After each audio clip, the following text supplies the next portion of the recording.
guys, and welcome to a crypto update. I thought, we're kind of coming up to the September equinox, and that's usually an important pivot time in the markets. And of course, I haven't done an update since, well, in a while, basically. So I thought I would have a look at some of the charts as we move into Eclipse season 2.0, which will start in late October.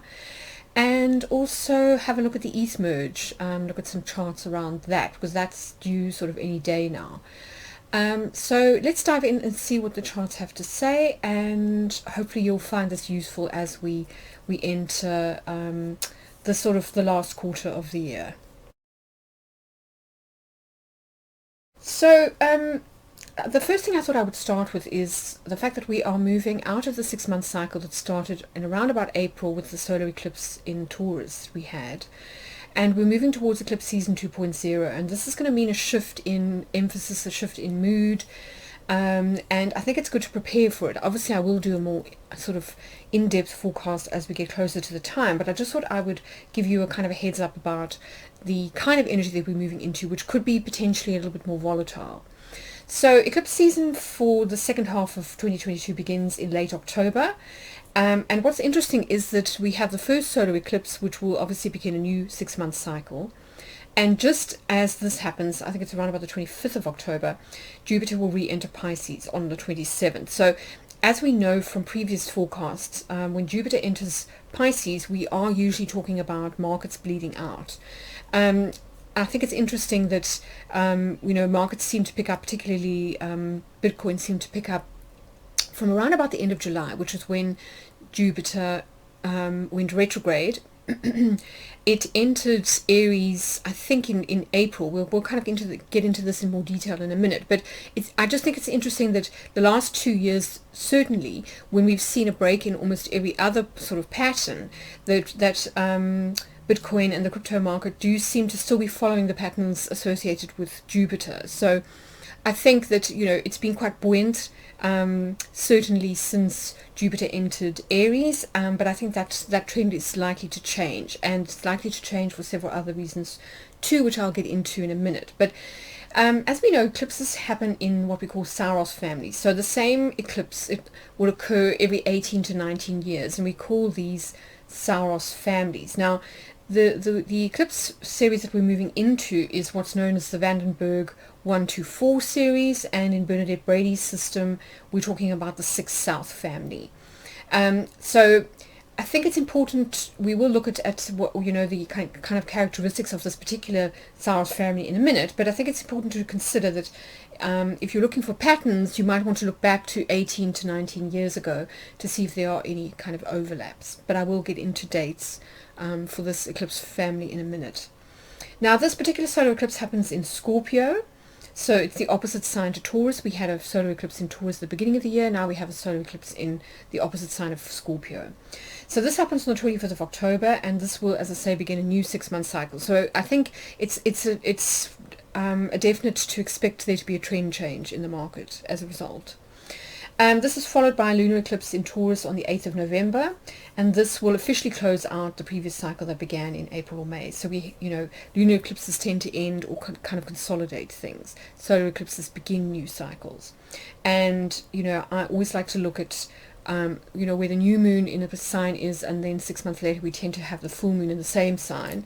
So, for example, we had the new moon in March, and in Pisces, and we've just had the full moon in Pisces, so it's kind of closing out that 6-month cycle.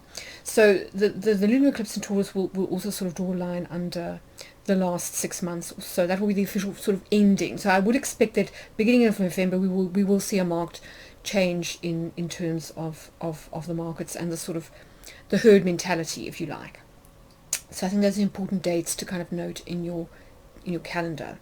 So I think that the key thing to note with eclipses in terms of macro cycles is that this is happening this particular set of eclipses is happening just after the seasonal change that happens at the equinox. And as I say, April and September tend to be a very important time for markets. They very often are a time where we pivot, where we start to have a trend change.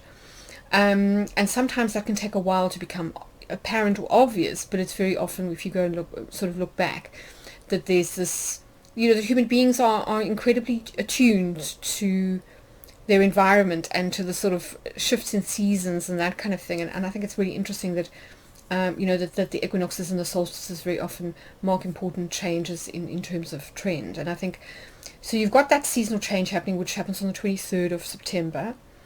And this very often indicates a shift in the collective mood, particularly if you look at Gann cycles, William Gann systems.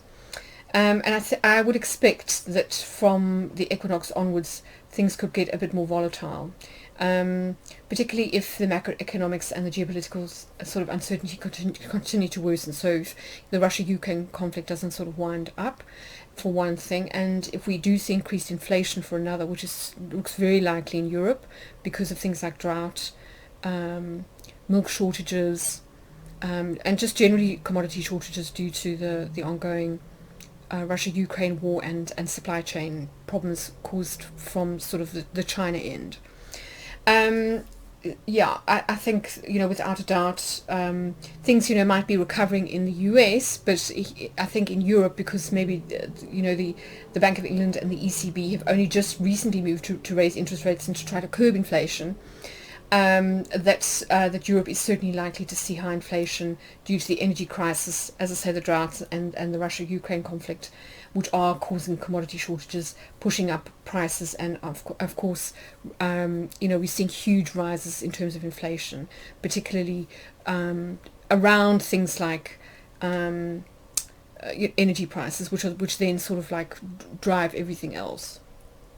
So here in the UK, certainly I'm expecting a winter of discontent, with the UK government preparing, to have to cap energy prices and to issue heating grants and things to those who are not able to afford their bills, which, in the UK, energy prices since the beginning of the year will have increased something like in the region of like 80 to 90% by the time we get to autumn. So is it any sort of...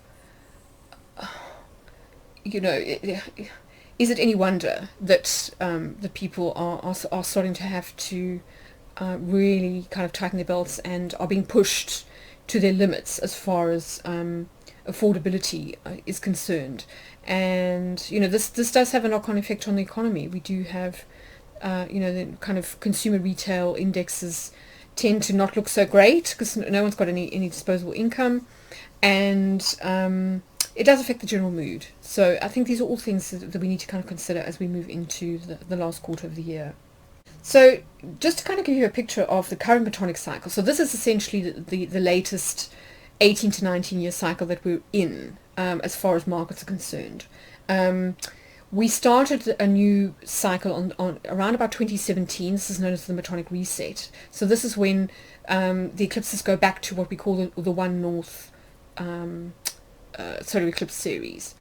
So we had a Metonic reset in 2017, and since then we've had, if you're talking about Gann cycles, you tend to have like the mid-cycle slump, which is a kind of a mini crash, and then you have like a major crash. That's usually what happens within the space of one Metonic cycle, or the sort of 20-year Gann cycle. So we had a kind of a mini crash in 2020 with COVID, and this coincided with several things. First of all, we had the Saturn-Uranus squares, which were kind of active from December 2020 right through until about the end of 2021 going into 2022, and those are about to come into orb again as Saturn and Uranus retrograde. So again, I fully expect the sort of nervous, fearful, panicky kind of energy that we had at the end of sort of around about November, December 2021 to possibly return. That I think is certainly likely. And we also had other things like the Saturn-Pluto conjunction, along with the December-January eclipses in Cancer and Capricorn, which did kind of almost set off the sort of the COVID crisis, and then that in turn had a kind of a knock-on effect on the crash. So the closest new moon to that was the 23rd of February 2020, which was the Pisces new moon, and that's when I kind of predicted that I expected a market crash. And not long after that, of course, we did have that huge sort of V-shaped crash. So that was the kind of, I would say that's the mid-cycle kind of, or the mini crash. Now, we could be looking at possible recession going into, as I say, the second half of 2022 going into 2023. And that's for other reasons, mainly Gann cycles and also a little bit of Elliot Wave theory. But as far as the astrology is concerned, this cycle will extend until 2035. The Gann cycle will reset at around about 2027. So it's like a 20-year period. And so in my mind, that brings the window down of when we're likely to have a recession to between now, so between 2022, 2023 and 2027. And this could be quite a long recession, so it could last as long as 2027. This I think would fit with the idea of a major crash on a par with the Great Depression, which, as I say, is being predicted by other systems, and a situation that's being exacerbated by fiscal tightening, by kind of central banks, especially when you're kind of tightening into a period of high inflation. So you've got interest rates rising and you've got inflation rising at the same time. It's not really ideal. It really creates a massive squeeze. But as far as the astrology is concerned, I think, key things to watch include, as I say, this period of Jupiter going back into Pisces. But I will get into that in more detail in a minute. I just wanted to kind of give you a sense of the time period that we're kind of looking at when we're looking at the Metonic cycles associated with Saros families, that kind of thing. So as far as this particular Saros series is concerned that we're kind of moving into on the 25th of October, with the partial solar eclipse in Scorpio, we are talking, as I say, when we are talking in terms of the Bernadette Brady system, about the 6 South series. Now, she characterizes this as an eclipse series that tends to have a manic flavor, and it's all about taking things by force and exerting power, and that's because there's a very strong Mars-Pluto signature to this particular set of eclipses. So the themes tend to be things like shows of strength, political or corporate flexing, power grabs, power struggles, the use of force, or, such as war, for example, or other ways like, kind of coming in quite strong and heavy with laws or hostile takeovers in terms of like mergers and acquisitions, that kind of thing. So as I said, that this to me adds to the somewhat more like heightened tension that I think we're moving into as far as energies are concerned, when we could see, authorities or corporations becoming a little bit predatory or kind of opportunistic, or trying to sort of control the situation, perhaps in a way that sort of verges on being a little bit tyrannical on some level. So I think that's just worth kind of bearing in mind, because the last set of eclipses, the themes turned out to be so on the mark, as far as I talked about at the April solar eclipse, I talked about the Queen stepping back from public life and other members of her family taking over. I talked about how it revolved around themes around father figures, patriarchy, authority figures, leadership, that kind of thing. And I think, that proved to be true in a lot of respects. And so I think it's worth just taking note of this as I say, moving forward, because it could become important when it comes to making decisions and looking at the macro and sort of knowing what potential dangers or risks might be out there going forward. As I say, we'll do a more in-depth forecast as we get closer to the eclipses themselves, but I just wanted to kind of give you a heads up now. So this family of eclipses begins at the South Pole, and it began in 1049 CE, and it will end in 2293. So that just may be of interest to you if you want to go back and look at historical trends. Previous dates for this particular Saros family include 1914, which is of course First World War, 1932, so this is of course Great Depression, 1950, 1968, 1986, and 2004. So those may be important dates, but those are only solar eclipses in the family. The reason I look at the Van den Berg is that they also include the lunar eclipses in the same family. So this is essentially the Van den Berg 124 series.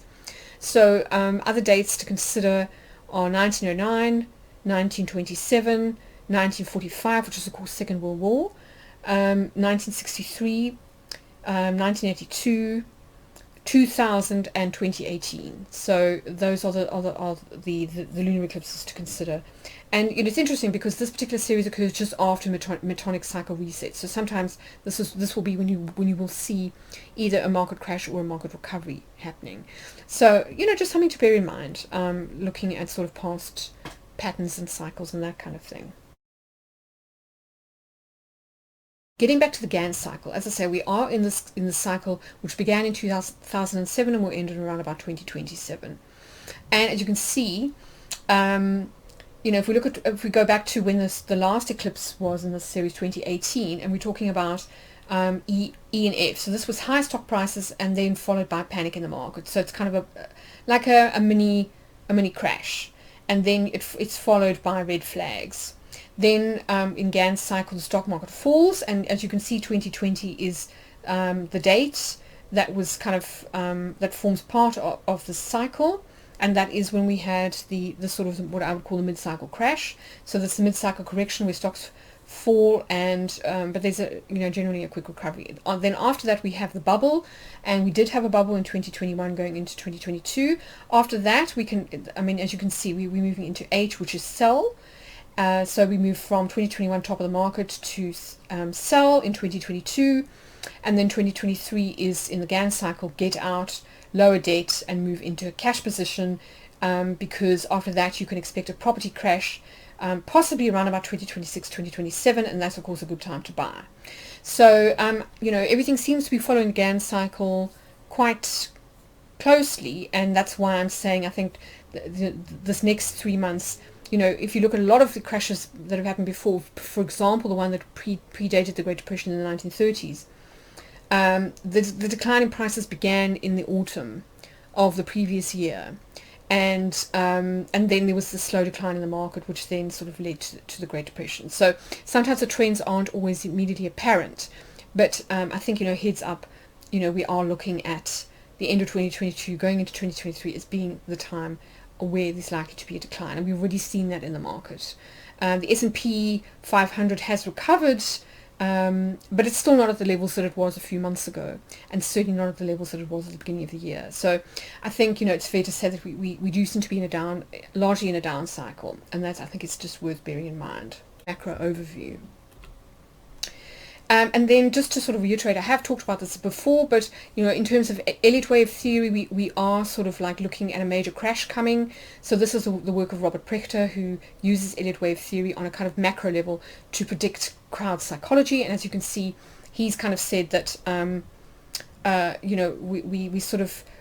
we had wave 1 to 2 in 1929.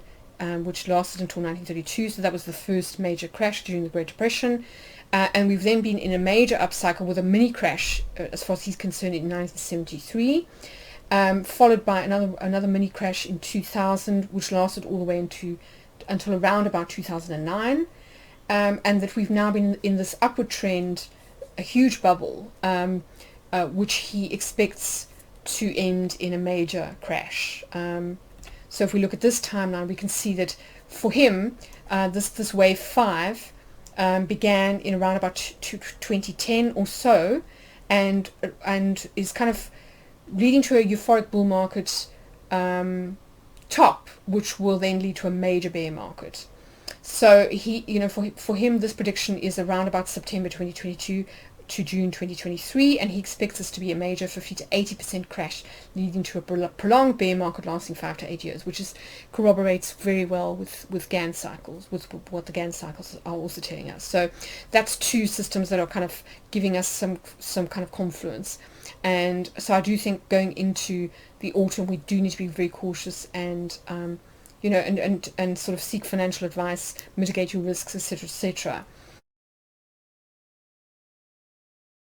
Now, as I said, when it comes to crypto, particularly Bitcoin, Jupiter's movements seem to be very important. So, as I said, Jupiter has been in Aries since around about April, May, and it will return to Pisces because it's retrograde on the 27th of October. So this is just after the solar eclipse in Scorpio that I talked about a minute ago.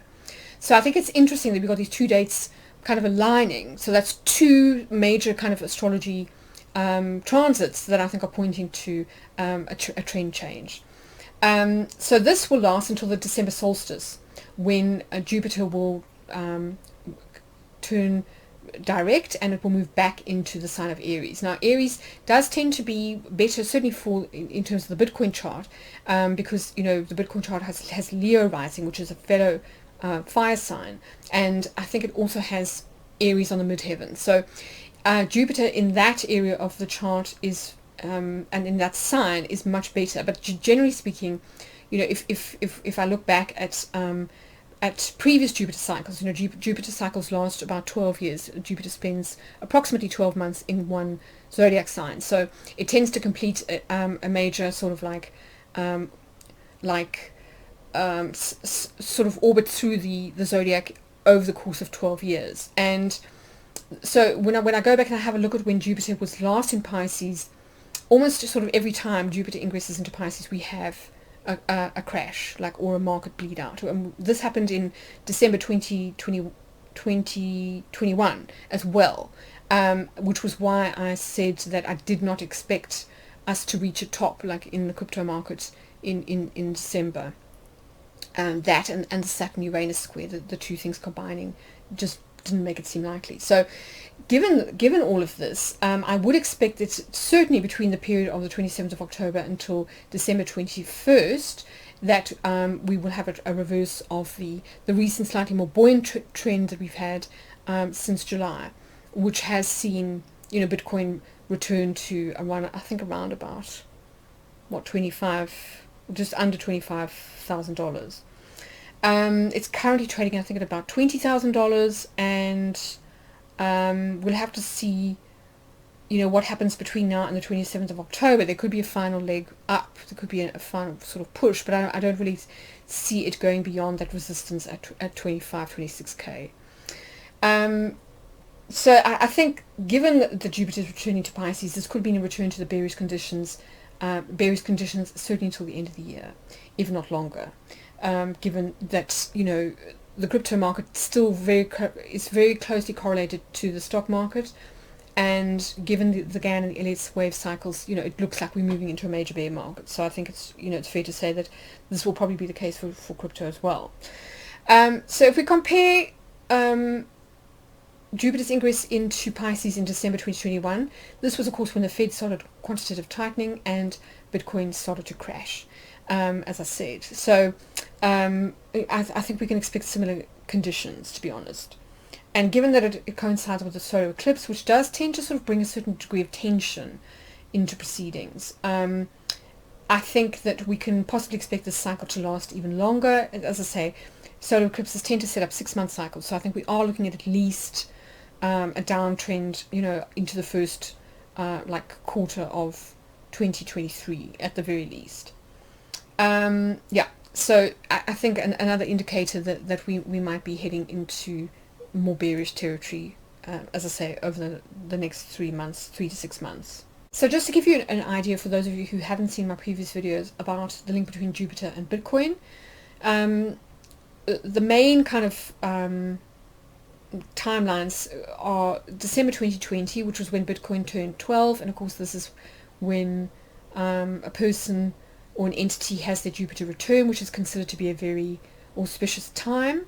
And this was of course when Bitcoin reached new all-time highs and we saw the start of the bull market and of kind of institutional adoption. This was also when Jupiter returned to the sign of Aquarius, ingressing on the solstice of 2020, which was also coincidentally the time of the grand conjunction between Jupiter and Saturn. Now Jupiter and Saturn tend to start new 20-year cycles, and in financial astrology they are associated with boom and bust.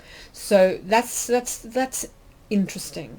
Then in May, as I said, 2021, we had the Bitcoin flash crash just as Jupiter entered Pisces, and then this trend reversed after the July B-word conference when Jupiter retrograded back into Aquarius. So as I say, Jupiter in Pisces just doesn't seem to be great for markets for whatever reason. We had the same thing happen on the 28th and 29th of December when Jupiter entered Pisces again. So this is because of its retrograde cycles that it kind of dips back into signs. And we saw a steady decline and an increase in fear from then onwards until July, when the crypto market picked up again. And this was because Jupiter entered or ingressed into Aries in May of 2022, and it then turned retrograde. So we saw a reversal in trend as far as the dollar versus sort of Bitcoin was concerned. The dollar was quite strong up until that point, and then the trend seemed to reverse. So as I say, Jupiter in Aries does seem to be quite good for Bitcoin, and that will last until the end of October, when we have our solar eclipse. So I think it's kind of interesting that you know, May does tend to be a time when Jupiter at the moment is changing signs, and historically this May is also a time when Bitcoin does tend to experience a flash crash. So there may be some correlation between that. I think it's just something to bear in mind, kind of going forward. You know, as we try to build up new patterns, new ways of seeing correlations between you know, what's happening in the Bitcoin market and you know, systems of prediction. But now let's stop and look at the Bitcoin chart for a second.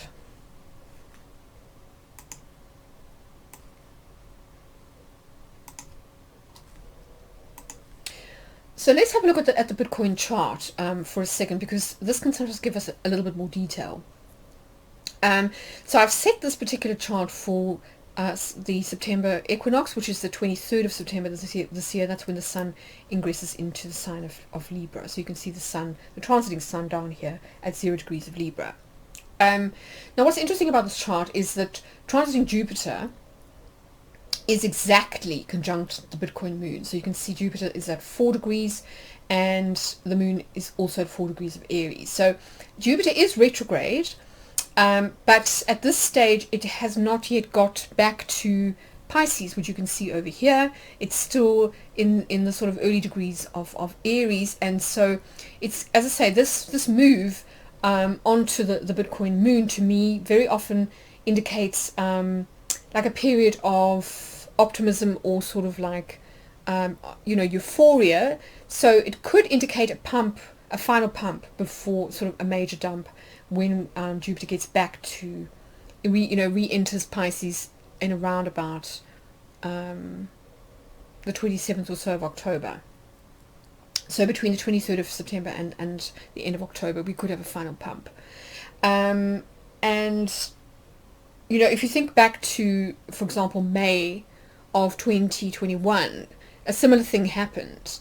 Jupiter was in the sign of Aquarius. It then ingressed into Pisces, and just as it ingressed into Pisces, I mean within a day, we had that flash crash in May of 2021, and that lasted until July. So I fully expect this to happen again, because we've now had 2 instances where we've seen how it affects the Bitcoin chart. The transiting moon, though, you can see the moon over here in Leo, is conjunct the part of increase and the part of commerce for the Bitcoin chart. Now these are both Arabic parts that are kind of based on midpoints, and the part of increase is considered to be very auspicious as far as, you know, kind of material acquisition and wealth and abundance is concerned. So the fact that the moon is there as well while Jupiter's on the Bitcoin moon does to me corroborate this idea of sort of optimism briefly returning to the market, and of a possible sort of like pump. And then we've got the transiting part of increase. So this is the natal one, and then if we look at the transiting part of increase, where is that? Oh, it's on the descendant, that's right. So this is another key point in the chart. We've got the part of increase very close to the north node of the Bitcoin chart, and of course this is the area of kind of like significant actors or significant events that tend to involve investors or kind of stakeholders. So to me it's corroborating what the moon is saying and what Jupiter is saying, which is again potentially like a last pump between now and the end of October before a final kind of crash. Transiting Saturn, interestingly, is conjunct the Bitcoin Chiron. Now this to me calls for a little bit more caution, especially given that Saturn is, as I say, it's retrograde along with Uranus, which you can see here at 18 degrees of Taurus, both Saturn and Uranus are moving back towards their square with each other. They will be within a degree of an exact square. Now, this, as I say, points back to their previous squares in 2021, which almost all of them, in fact, all of them, without fail, coincided with some kind of crash, either on in equities, particularly the Nasdaq, or Bitcoin. So we had the first one in February 2021, which did coincide with a pullback on the Nasdaq. We then had another one in around about, I think it was May of 2021, which again coincided with the flash crash, the Bitcoin flash crash. And then we had the final one in December of 2021, and again, this was when markets started to see a lot of fear and panic, and we didn't have the sort of blowout top that everyone was expecting in the Bitcoin market. So I think definitely worth noting, Saturn does tend to bring an air of fear, and it is kind of coming up to putting pressure onto the Bitcoin Chiron, which usually points to a vulnerability of some kind. So I think that's a bearish signal. And Uranus tends to be a little bit erratic.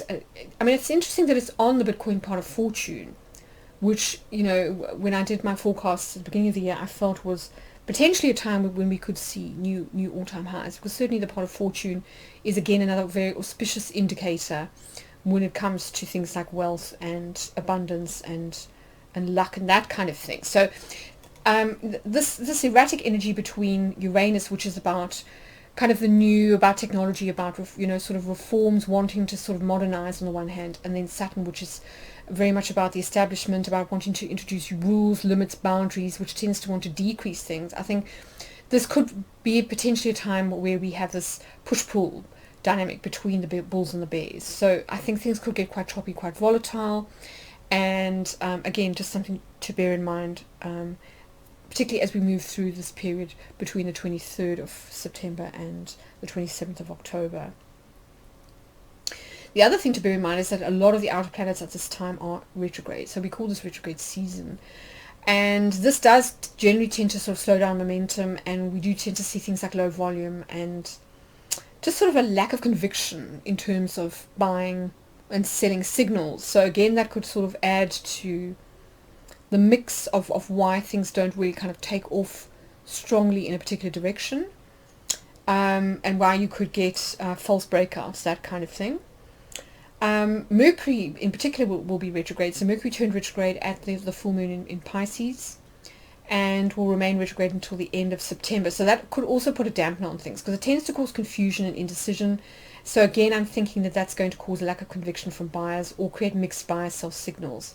So you can see Mercury down here in Libra in the Bitcoin third house. And so that for me does point to, as I say, a certain degree of indecision. It could also point to announcements as far as like potential regulation and that kind of thing in certain markets, on exchanges in particular. And there are signals that the SEC is kind of getting ready to introduce regulation in the crypto market. So that's something to watch, and it obviously could potentially dampen sentiment going forward. That Mercury is also square to Pluto, the Bitcoin Pluto, and of course that's really important in the Bitcoin chart. Pluto rules the fifth house of speculation, which is very strongly associated with things like the futures market, with derivatives, with any kind of major speculation, which does tend to sort of like encourage people to take on leverage and that kind of thing. So I think it's saying again that there's the potential for liquidation events that cause crashes and create more uncertainty. So again, just sort of manage your risk and be careful out there, because there are a lot of signs that things are not great.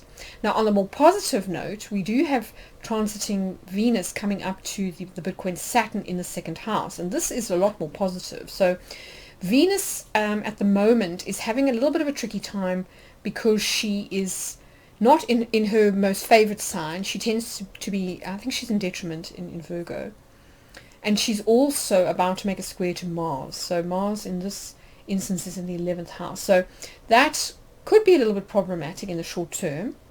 But Venus on the whole is positive in the sense that she you know, she is the wealth maker. She is very often a major sign of, you know, of abundance, of good luck, and certainly in Vedic astrology is associated with billionaires. You know, Jupiter's associated with millionaires, and Venus is associated with trillionaires and sort of billionaires. So the fact that it's coming up to the Bitcoin Saturn in the second house of value does again look promising. It does look to me as though this could indicate like a short-term pump, as I say, between now and the end of October.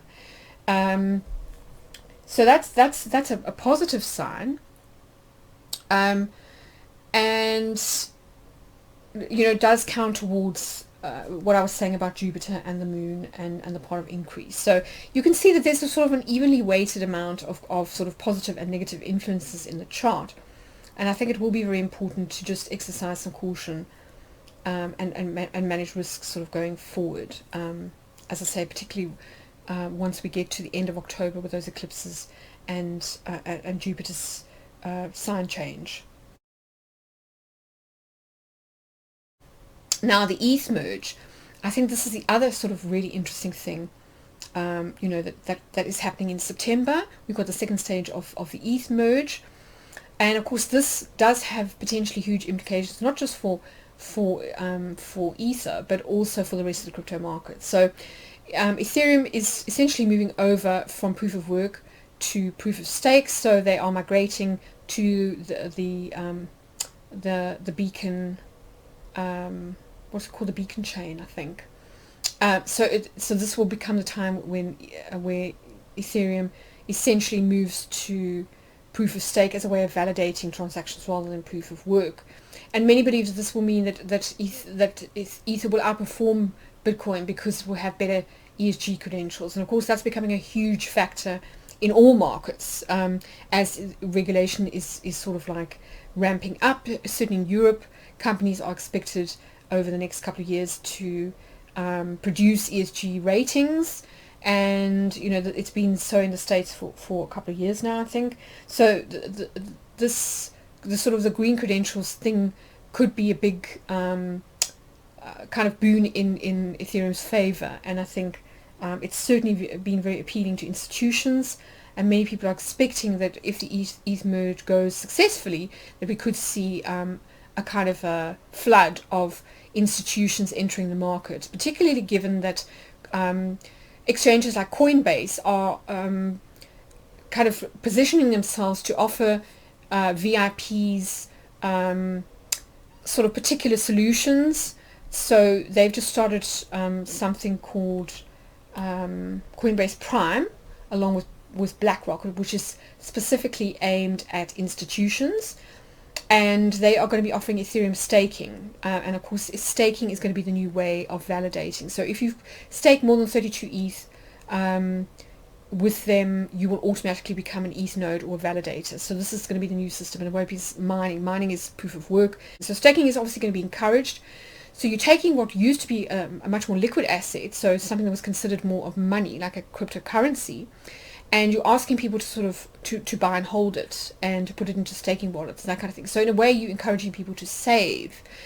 And so Coinbase is kind of saying, you know, if institutions hold more than 32 ETH in cold storage with them, they would get the added benefits of becoming an ETH stakeholder, if you like, a validator, which comes with its own set of rewards. So in a way, Coinbase is becoming like a crypto bank of sorts, or similar to those institutions that hold, for example, people's gold and store it for them and sort of handle all the insurance and all that kind of thing. So it's kind of interesting that the crypto market, as I say, is maturing, and we are seeing a kind of a diversification, or sort of people moving in particular directions where they are kind of aiming at particular markets. So I think that's kind of interesting.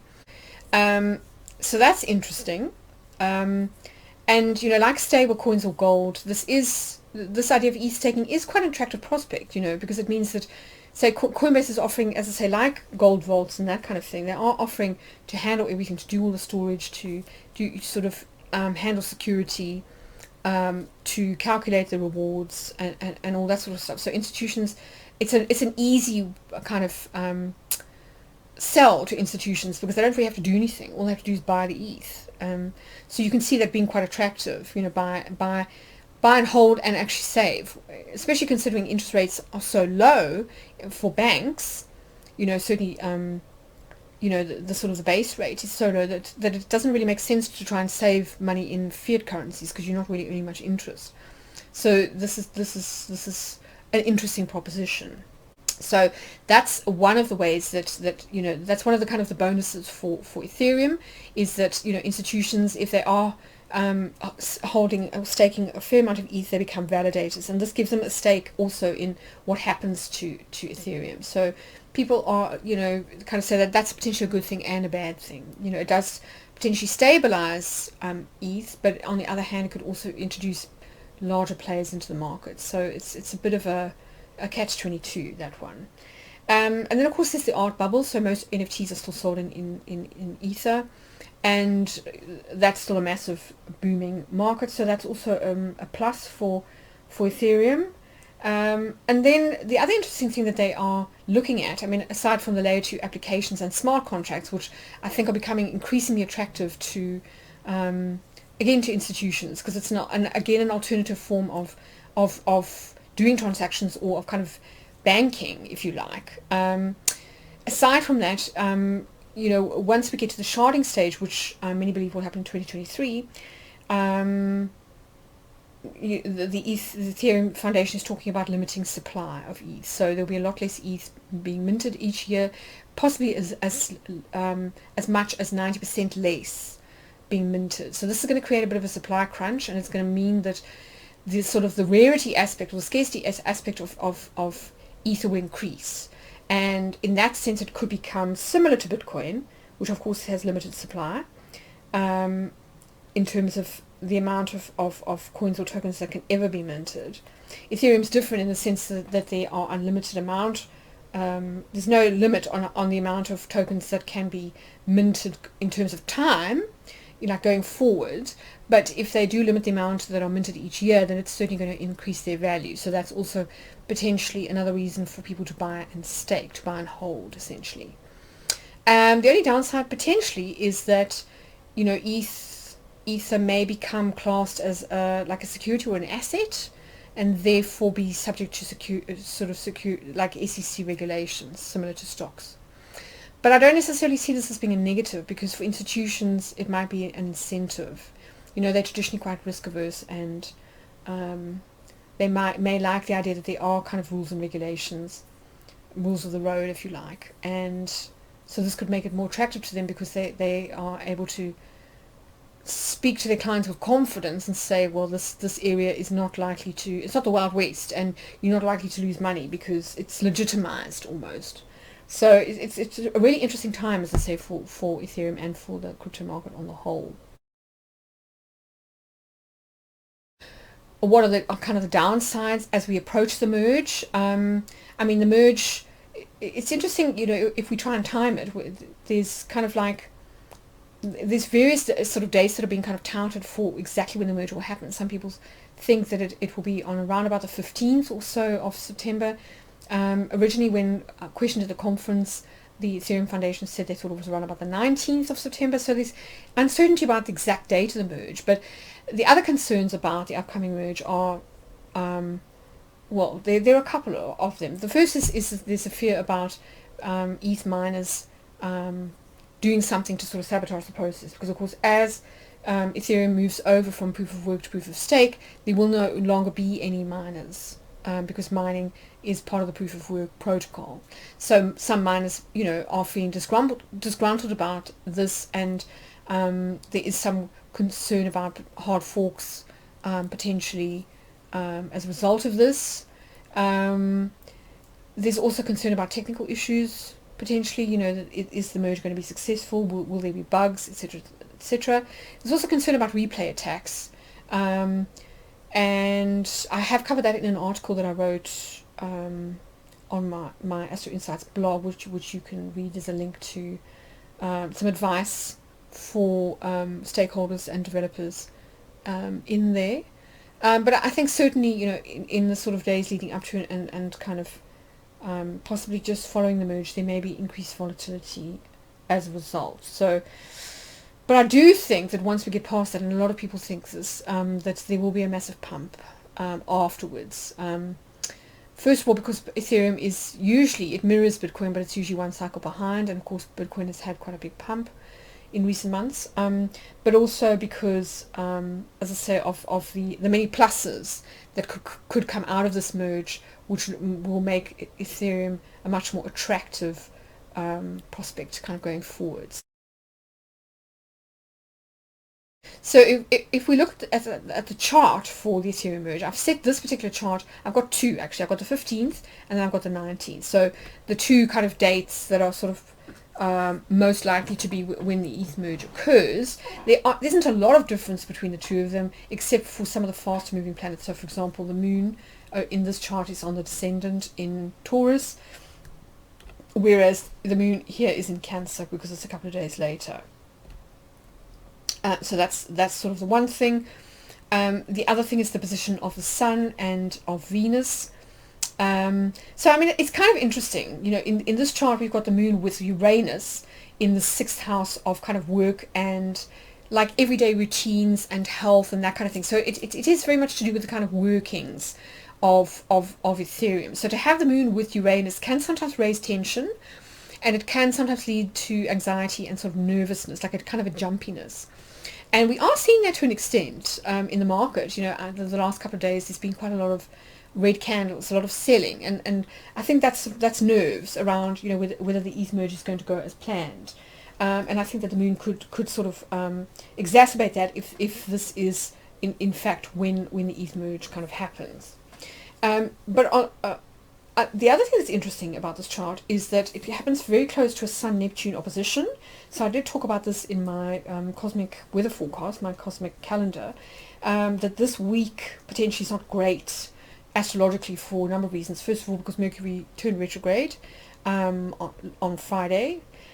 Secondly, because of the Sun-Neptune opposition, which does tend to create confusion, and it does increase the likelihood of like foggy thinking, making errors, not being very details oriented, mix-ups, deception, that kind of thing. So it's not great, especially when it's over the MCIC axis of the chart, which is very important. And you can see that Chiron is quite close to this axis, so this does point to a vulnerability. So I would be fairly concerned about particularly things like, as I say, replay attacks, because the Sun in this chart rules the 9th house, and that has very much to do with kind of like laws, ethics, morals, your philosophy, or your kind of your outlook. So it could be about a foreign player, or it's like disgruntled miners, for example, who've got a sort of like have got philosophical beef with the move from proof of work to proof of stake, because obviously they lose the income, potentially sort of like doing something to sort of put a bit of a spanner in the works. So that's just something to bear in mind.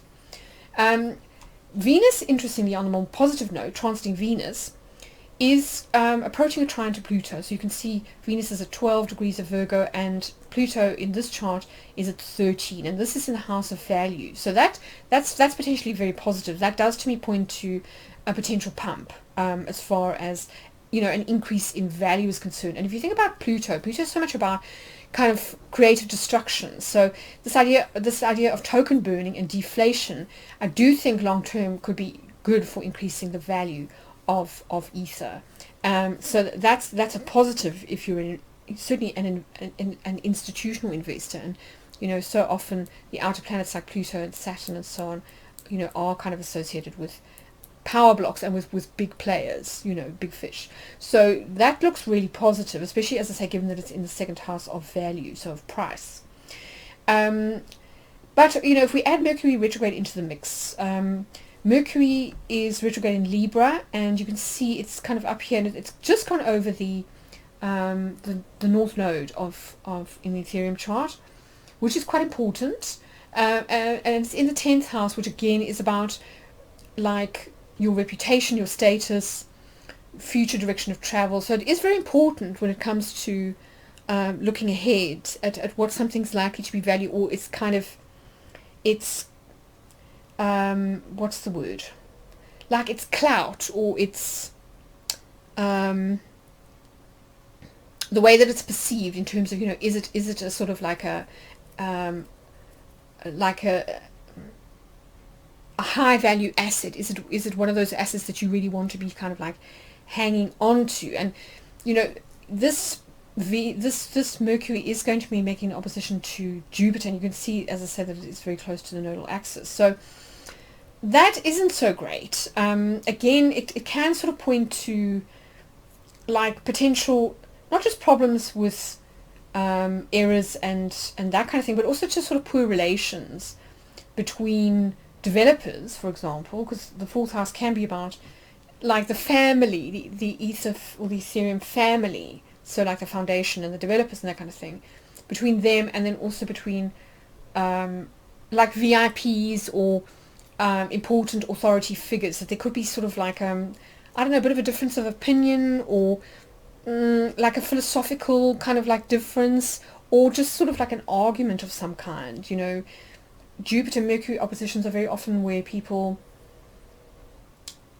like they become very opinionated, and the opinions may be a little bit inflated, they may not be well thought through, or they may just like exaggerate or place too much importance on something without fact checking, and with Mercury retrograde, potentially, people could have the facts wrong.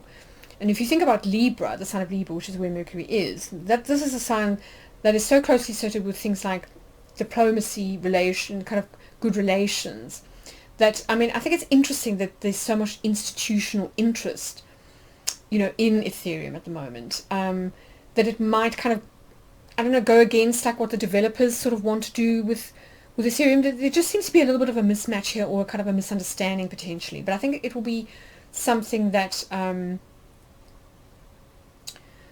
that is short term, and it's something that will be revisited once Mercury goes direct and then passes back over that point. So it'll be interesting to see what happens, when that occurs. Yes, and then with the sun on the midheaven, this does point, as I say, to leadership being important and about principles, and I do think also ESG ratings. This is another area ruled by the ninth house. So that again will be interesting to see. As I say, I do think that's pretty positive for Ethereum, the sort of the ESG rating, they're sort of using a lot less power, especially at the moment with the energy crisis. So I think that is certainly a plus for the Ethereum merge. But again, we have to be careful of that Saturn-Uranus square. So you can see transiting Saturn down here in the third house, and it's applying to this square here, which is the Ethereum part of fortune, and that's exactly where transiting Uranus is. So that's not so great. Again, it does point to sort of mix-ups, communication, like breakdowns, something to do with like a network like failing or going offline, or some like message in the server not reaching another server, that kind of thing. So I would be a little bit concerned about that, especially given how prominent Saturn is in the Ethereum chart, and it's right on the ascendant. So that's kind of I think something to be to really kind of watch for potential errors and bugs and problems. It doesn't even necessarily have to be a problem with the software, or with that kind of thing. It could be to do with like a power failure, where like a bit of the internet goes down, something like that. So technology failure. Yeah, so again, I think we just need to be sort of careful. This particular date in some respects is not so great for the merge. So moving on to the 19th of September chart. So this was the date originally sort of touted by the Ethereum Foundation at their Paris conference. I think a couple of things are different. First of all, we've got a sort of stellium on the midheaven with Venus, the part of fortune, the Sun and Mercury kind of all sitting in Virgo and Libra. So that's kind of interesting.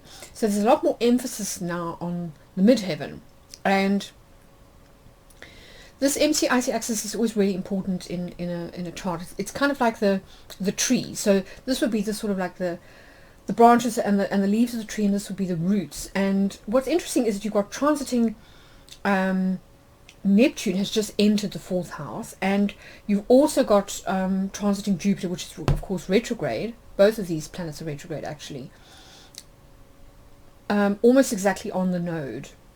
along with Mercury. So you can see that the opposition between Mercury and Jupiter has kind of tightened. It's become more exact. And so it could sort of, on the one hand, exacerbate or kind of amplify the tension between like the sort of the PR or the kind of the cash, if you like, of Ethereum on the one hand. Is it seen as, the asset, the digital asset to kind of have, if you say an institution, versus what the developers want. And with Neptune here, Neptune often tends to kind of like, it can ameliorate and it can to an extent bring about more empathy and understanding in a situation, but it does also have a tendency to dissolve. And we are talking about the roots of Ethereum, so you don't necessarily want the roots to kind of like dissolve. I suppose, if you are talking about a merge, maybe you do, because you sort of like, you're dissolving the old chain, the old sort of mainnet, the proof of work protocol, and you're moving into a new protocol.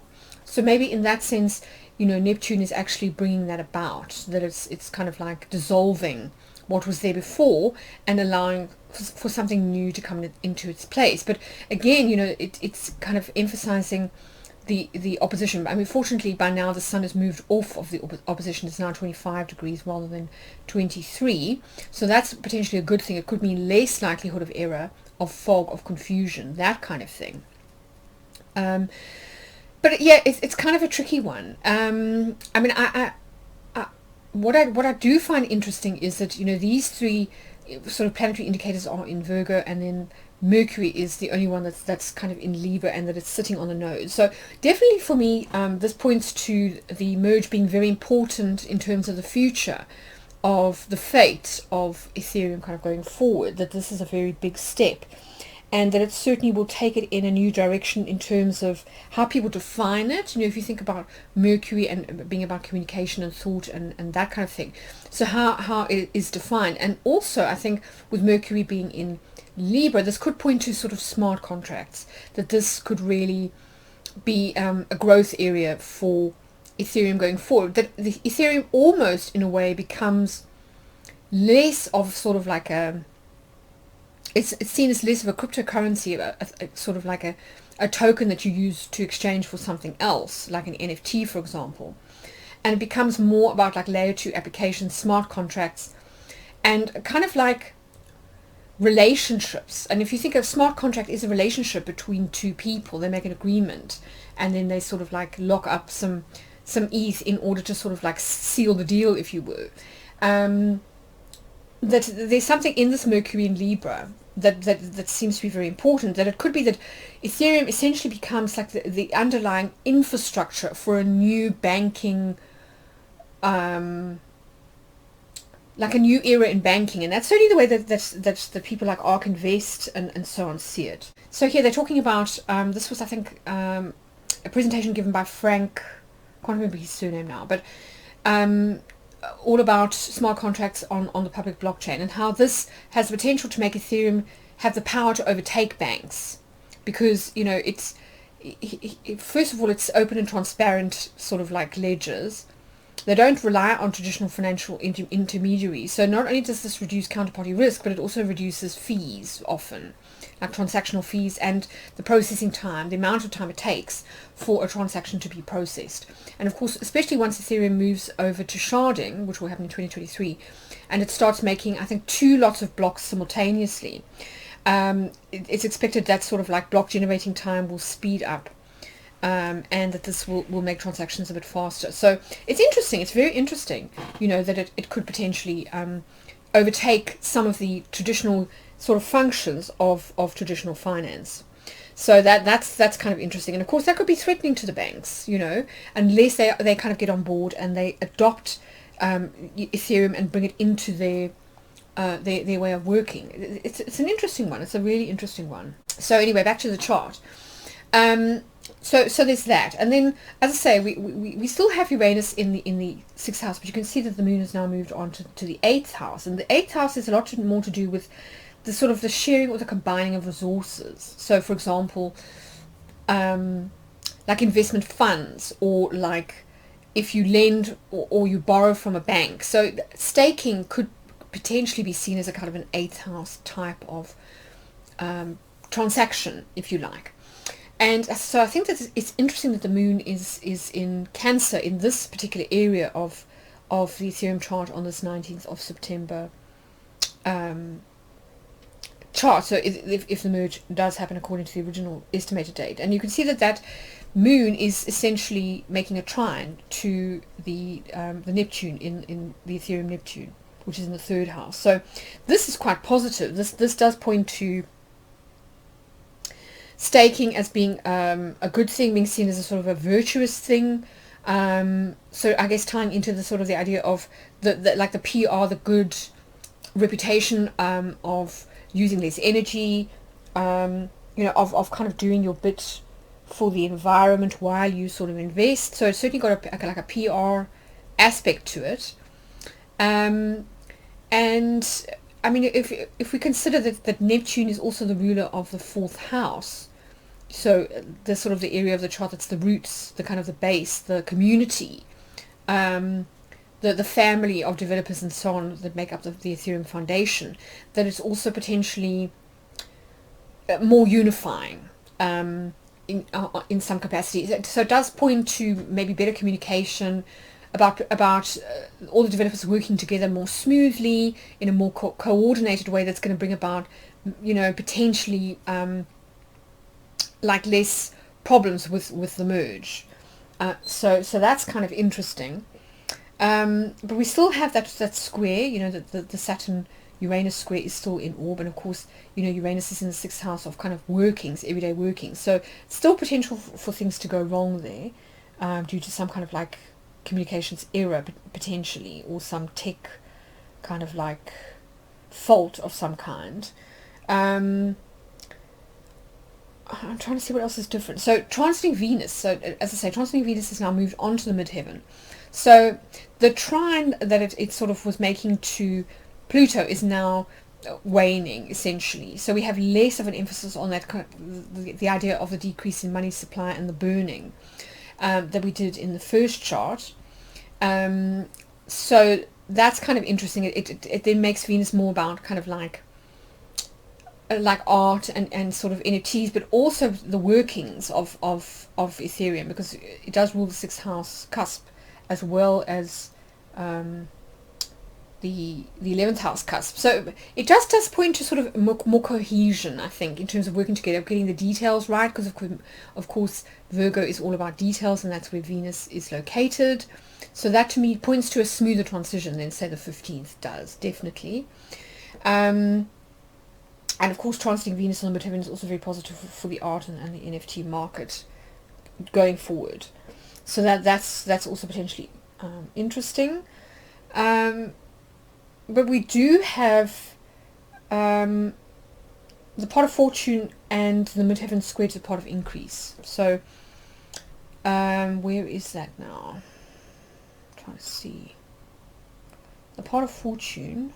Oh yes, square to the natal part of increase. So that's kind of interesting, because as I say, the pot of fortune is often about where one benefits, or the sort of the optimal route to take in order to sort of maximize rewards and sort of minimize risks, if you like. And the fact that it's square to the pot of increase in the Ethereum first house, it kind of raises question marks about the whole idea of what exactly is Ethereum. Like if you are going to kind of limit supply, and it's not going to be a currency anymore, which I mean it wasn't a great sort of like sort of prospect from the point of view of gas fees, which will eventually disappear once I think sharding happens. So in that sense, it hasn't been like a great. People haven't necessarily wanted to use it too much because of gas fees. But now if you decrease supply and you kind of encouraging staking, you are in a sense, yes, you can increase the value of the asset, certainly. But ultimately, what is the asset then? I mean, I have heard them talk about Ethereum as becoming the next digital gold, much the same way that Bitcoin used to be referred to, sort of digital gold. But if you've already got a high value asset like Bitcoin, which is considered to be digital property, what then differentiates Ether from Bitcoin in that sense? So I think there could be maybe a little bit of an identity crisis around what Ethereum exactly is. And that could obviously have implications for regulation. It could also have implications for the way that Ethereum is, or Ether is kind of sold to the public and to investors. Is it more of an asset actually? Or is it actually a service, with the layer 2 applications, with the idea of staking as sort of turning people into validators, to sort of process transactions, and sort of secure the network. But if you are disincentivizing people to actually make transactions because the currency is now more scarce and so therefore more expensive, will you need that many sort of validators, like essentially, to sort of process those kinds of transactions like buying and selling? Or will it become more about smart contracts and apps and layer 2 stuff? So I think maybe it does point to potentially going forward like a need to relook at the narrative of exactly what Ethereum is going forward and what differentiates it from the other altcoins out there or from Bitcoin. So that's kind of interesting. Yeah, and I think that's really all I want to kind of say at this point. I mean, it is also interesting that Mars is transiting through the 7th house, and that can sometimes lead to a little bit of conflict. And of course, Mars is due to go retrograde at the end of October, I think. So that will make it sort of stay in that area of the chart for a lot longer. But you can see that in this instance, Mars is applying by sextile to the Ethereum Venus. I mean, Mercury. So that does bode well, I think, for Ethereum in terms of like making progress, of people kind of getting on board, of things like ticking along nicely, of people sort of like accepting the merge sort of well, because of course Mercury is in the 9th house of ESG credentials, of kind of ethics and morals, that kind of thing. So it's certainly, I think, going to be appealing to investors who are environmentally conscious and aware, such as millennials and so on. So that looks really positive. I think it's more, as I say, the thing to watch for is this Saturn-Uranus square, which I think will make investors jittery across the board, not just when it comes to Ethereum, and could make markets sort of like a bit choppy. Yes, but I mean, of the two dates, if it was me, I would plump for the second date, for the 19th rather than the 15th. But I guess certain wheels and cogs are already in motion, and they may not necessarily be able to kind of stop when the merge happens. So an interesting one. And then I thought I'd move on to stablecoins, because of course most stablecoins operate on the Ethereum network, and this is where we've seen some interesting developments in the last 3 to 6 months. So on the one hand, we have seen growing institutional interest in stablecoins and use, because issuance has grown about 5x in the last 2 years or so. Institutions and businesses find stablecoins attractive because their value is pegged to a fiat currency or a known asset like gold, for example. So you can use it for cross-border transactions, for exchange, trading, payments and loans. And, I think we'll see that trend increasing. So it's an interesting one. And also, of course, in most instances, stablecoins, if you stake them, are outperforming most banks in terms of yields. So you're getting better interest rates than you are at traditional banks. So, it's an interesting one. And then, of course, stablecoins are less volatile than many other crypto assets, because they, as I say, are pegged to fiat currencies and so on.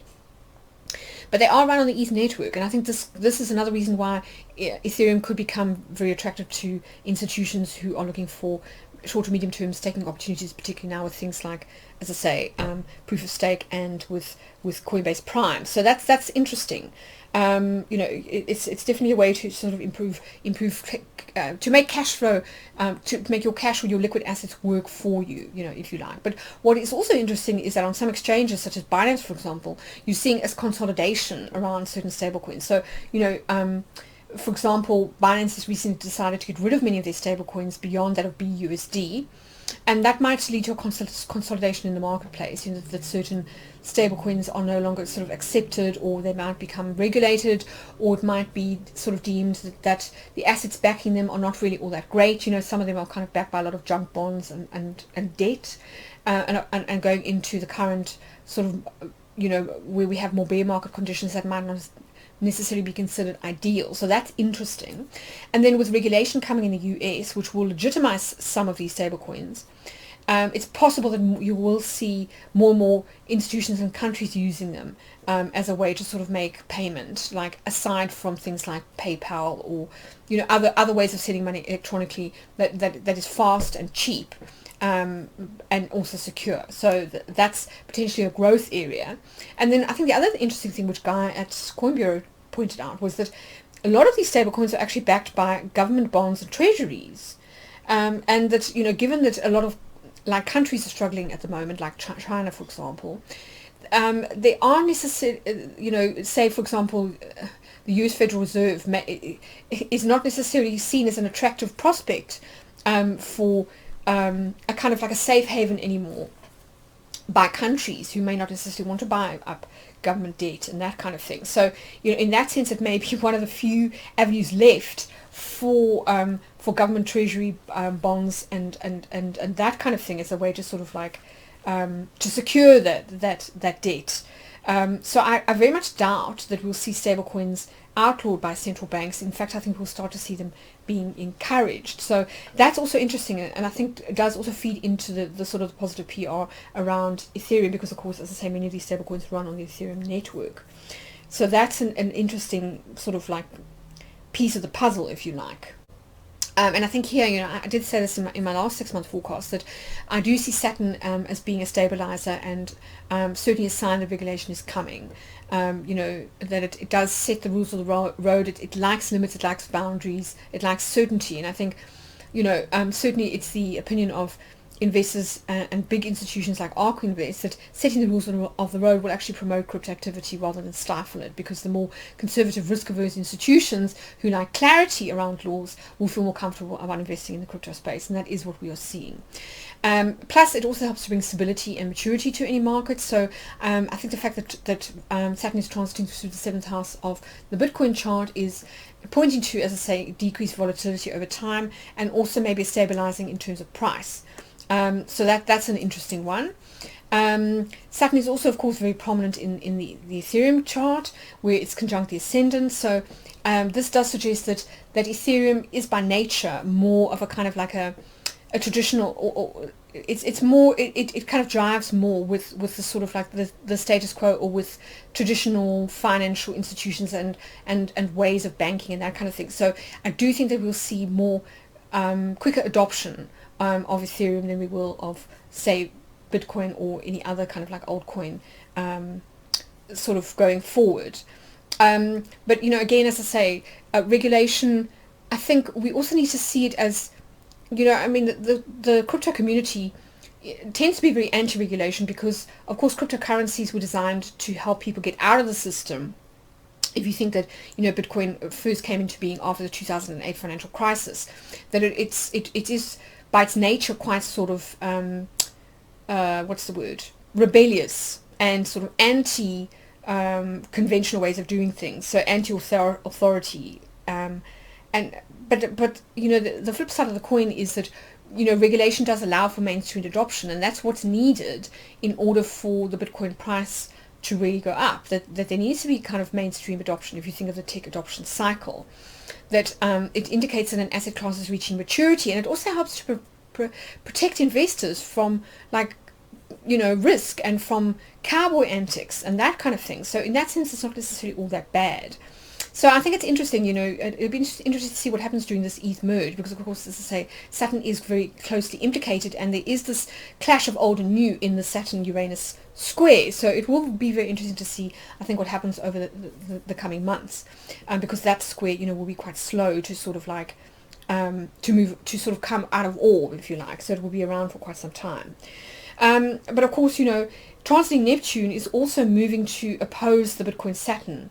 and this will sort of reach exactitude on the 16th of October. So just before those eclipses and the move of Jupiter into Pisces. So I do think that this could be the start of possible price deflation and the start of that cycle of like fear and doubt and uncertainty that I was talking about when I talked about, you know, the eclipse season and that kind of thing. So I would look from mid-October onwards as being a potential time when we could see prices decreasing and where we move more firmly into a more long-term bear market, you know, kind of going forward into 2023. So that's kind of it from me as far as this forecast is concerned. I didn't want to make it too long. As I say, I have written an article on the Astroinsights blog, which you can visit if you're interested in more details about the ETH Merge. Just go to blog.astrologysphere.com, and of course there are some other articles there that might be of interest, such as this one on financial astrology and eclipses and that kind of thing. But anyway, I hope you found this useful. I'm sending you lots of well wishes. I hope that the next quarter goes well for you. As I say, I will be doing an eclipse update at some point closer to October. But in the meantime, you know, be safe, mitigate your risk, and yeah, happy trading.